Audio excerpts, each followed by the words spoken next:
ఎన్ని వేల కోట్లు పెట్టి యుద్ధ నౌకలు కొన్నామా, యుద్ధ విమానాలు కొన్నామా, మిస్సైల్స్ కొన్నామా కాదు.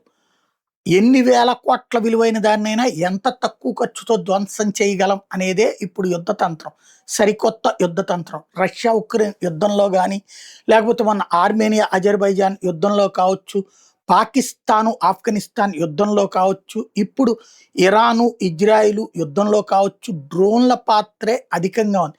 గల్ఫ్ దేశాలు ఇరాన్కి మధ్య జరుగుతుంది. కాబట్టి భారతదేశం డిఫెన్స్లో సరికొత్త ట్రెండ్ తీసుకుంది. Solar defence and aerospace limited అనే సంస్థ 12,800 కోట్ల భారీ పెట్టుబడి పెట్టి రోబోటిక్స్, డ్రోన్లు, డీప్ టెక్ రంగాలు పెద్ద ప్రాజెక్టులు ప్రారంభించబోతుంది.